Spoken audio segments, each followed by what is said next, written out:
ക്രിസ്തുയേശുവിൻ്റെ നിസ്തുല നാമത്തിൽ എല്ലാ പ്രിയപ്പെട്ടവർക്കും സ്നേഹവന്ദനം. ഇന്നത്തെ നമ്മുടെ ധ്യാനത്തിനായി വിശുദ്ധ യോഹന്നാൻ എഴുതിയ സുവിശേഷം 21 അധ്യായത്തിൻ്റെ 16 വാക്യം. യോഹന്നാൻ 21:16. രണ്ടാമതും അവനോട്, യോഹന്നാന്റെ മകനായ ശീമോനെ, നീ എന്നെ സ്നേഹിക്കുന്നുവോ എന്ന് ചോദിച്ചു. അതിന് അവൻ, ഉവ്വ് കർത്താവേ, എനിക്ക് നിന്നോട് പ്രിയമുണ്ട് എന്ന് നീ അറിയുന്നുവല്ലോ എന്ന് പറഞ്ഞു. എൻ്റെ ആടുകളെ പാലിക്ക എന്ന് അവൻ അവനോട് പറഞ്ഞു. കർത്താവിൻ്റെ പരിശുദ്ധ നാമം വാഴ്ത്തപ്പെടുമാറാകട്ടെ. പത്രോസിനോട് ഉയർത്തെഴുന്നേറ്റ കർത്താവ് ഇടപെടുന്ന രംഗമാണ് 21 അധ്യായത്തിൽ കൂടുതൽ ഭാഗത്തിൽ നമ്മൾ കാണുന്നത്. എല്ലാറ്റിനേക്കാളും ഉപരിയായി, എല്ലാവരെക്കാളും ഉപരിയായി എന്നോട് നിനക്ക് സ്നേഹവും പ്രിയവും ഉണ്ടോ എന്നതാണ് ചോദ്യം. മനുഷ്യ ജീവിതത്തിലെ പാപം എന്ന യാഥാർത്ഥ്യത്തെ ദൈവബന്ധത്തിൽ കൈകാര്യം ചെയ്തുകൊണ്ട് മാത്രമേ യേശുവിനെ അനുഗമിക്കാൻ നമുക്ക് സാധിക്കുകയുള്ളൂ. യോഹന്നാന്റെ സുവിശേഷം 18 അധ്യായത്തിൻ്റെ 18 പത്രോസ് തീ കാഞ്ഞുകൊണ്ട് ഇരിക്കുന്നു എന്ന് രേഖപ്പെടുത്തുന്നു. അങ്ങനെ തീ കായുന്ന ഇടത്താണ് പത്രോസ് യേശുവിനെ നിരാകരിച്ചു പറഞ്ഞത്. ഈ പ്രഭാതത്തിൻ്റെ കുളിരിൽ മറ്റൊരു അഗ്നികുണ്ഡവും അതിൽ തയ്യാറാക്കിയ പ്രഭാത ഭക്ഷണവും നമ്മൾ കാണുന്നു.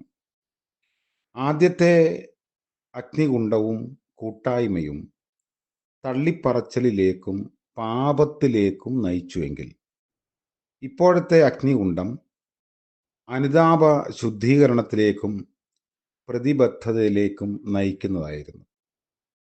ശുദ്ധീകരണമാണ് ദൈവാനുഭവത്തിൻ്റെ അടിത്തറ. ശുദ്ധീകരണം കൂടാതെ ആരും ദൈവത്തെ കാണുന്നില്ല എന്ന് കർത്താവ് തന്നെ നമ്മോട് പറഞ്ഞിരിക്കുന്നു. രണ്ടാമത്തെ അഗ്നികുണ്ഡത്തിൻ്റെ അധ്യക്ഷൻ യേശുവായിരുന്നു എന്നതാണ് പ്രത്യേകത. പത്രോസിനെ കണ്ടെത്തിയതും പൗലോസ് അപ്പോസ്തലൻ പിന്നീട് ഏറ്റുപറഞ്ഞതും ഒരു കാര്യമാണ്. പാപത്തിൻ്റെ സാന്ദ്രതയും ഗാഢതയും യേശുവിൻ്റെ ക്ഷമിക്കുന്ന സ്നേഹബന്ധത്തിൽ അനുതാപ തൽപ്പമാകുന്നതിലൂടെയാണ് അലിഞ്ഞു പോകുന്നത്. പരാജയം ദൈവബന്ധത്തിൽ അവസാന വാക്കല്ല.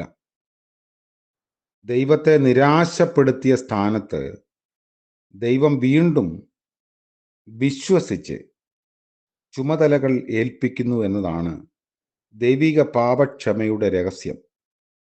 ഈ പാപക്ഷമയെ സ്വാംശീകരിക്കുന്നത് ദൈവോന്മുഖമായ ജീവിത ദർശനത്തിലൂടെയാണ്. പത്രോസിനെ പഴയ പടകിൽ ചടഞ്ഞ് കൂടിയിരിക്കുമ്പോൾ കർത്താവ് തട്ടി ഉണർത്തി സഭയുടെ ചരിത്രത്തിൻ്റെ നിർണായകമായ ഒരു സ്വാധീനമാക്കി മാറ്റുന്നത് ഈ ഇടപെടൽ മുഖാന്തരമാണ്. പലപ്പോഴും പല കാരണങ്ങൾ കൊണ്ടും ദൈവത്തോടുള്ള നമ്മുടെ സമർപ്പണവും ബന്ധവും വിശ്വാസവും ഒക്കെ നിലനിൽക്കെ തന്നെ പിന്തിരിഞ്ഞു പോകാനുള്ള സാധ്യതകളുണ്ട്.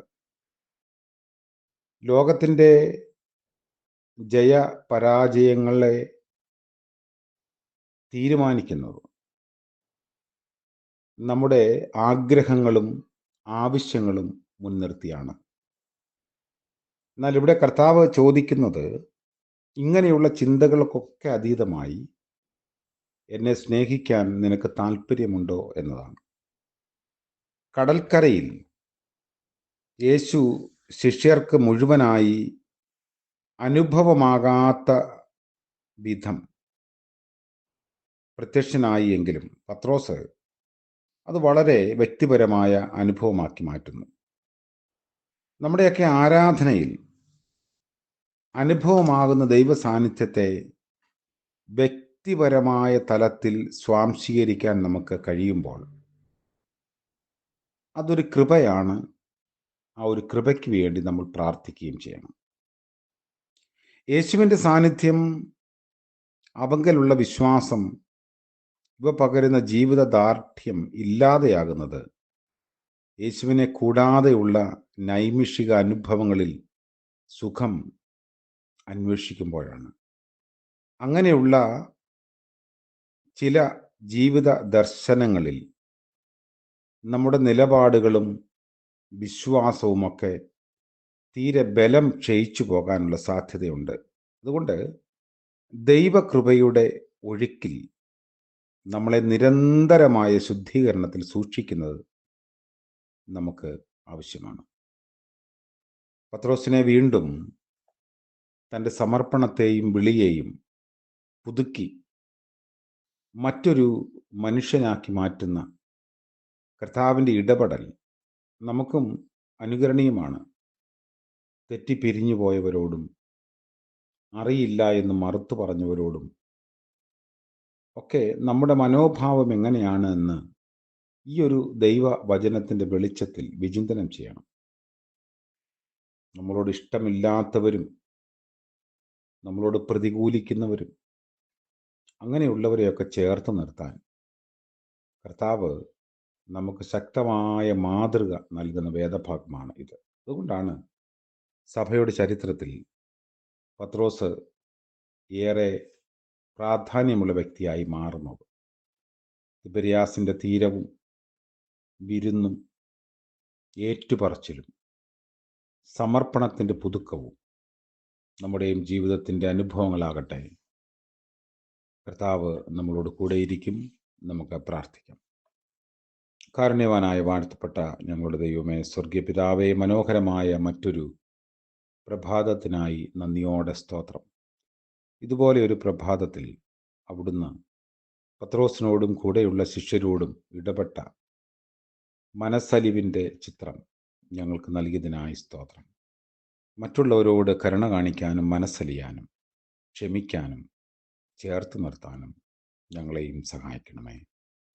ഇന്ന് പ്രഭാതം മുതൽ പ്രദോഷം വരെ അവിടുത്തെ കൃപയിൽ ഞങ്ങൾ ആശ്രയിക്കുന്നു. വഴി നടത്തണമേ. ജന്മദിനം ആഘോഷിക്കുന്നവർ, വിവാഹ വാർഷികം ആഘോഷിക്കുന്നവർ എല്ലാവരെയും ഓർത്ത് പ്രാർത്ഥിക്കുന്നു.